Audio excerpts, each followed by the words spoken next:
Dorian, the kind of defense that you guys play really requires a lot of effort and communication and all that. Where do you feel like you need to get to as a group to get back to that level? We just got to put a 48-minute game together. That third quarter was tough.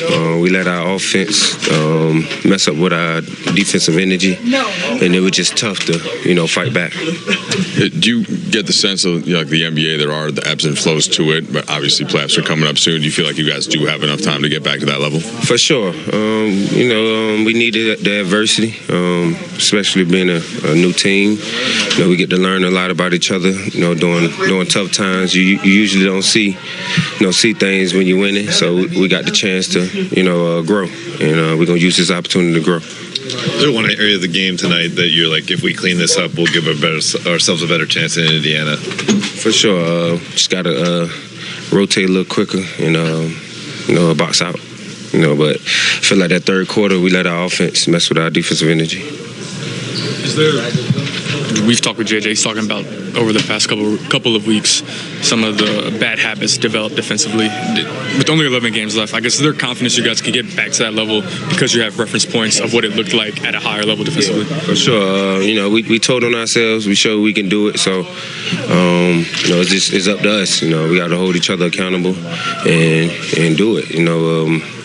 We're asking to help each other, sit in gaps, and that required a lot of effort and energy, and we got to put a 48-minute game together.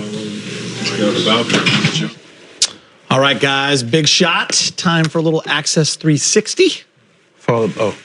Yeah. I'm going to the wall. Going to the wall? Well, when you have a nice suit like that and the shoes, I feel like There's a model. you're showing off. I'm just going to the wall because, I don't want to fall asleep up here. Because that's what the defense had done for the Lakers tonight. I fell asleep, especially on these rebounds. I'm going to show you in this break there. Right here, there's good defense getting back transition. Right, look, the contest by there. Look, there's 1, 2, 3, 4, technically 5. Where are you going, Jackson? Get back. Look, the smallest guy on the court gets it back. No effort. Nobody even left the floor to try to get there.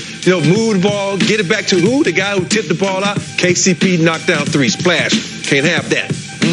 Defense is the key win. Now we're in the zone that I talked about earlier. Look, penetration, the zone. One of the things you cannot do in the zone is give up offensive rebound, especially to guards. Guards, right here, Rui, what are you doing? Box out somebody. What are you doing, Vincent? Box out someone. Nobody box out the smallest man on the court outside of Gabe Vincent. He gets his rebound, and then bully Gabe Vincent to go back up for layup.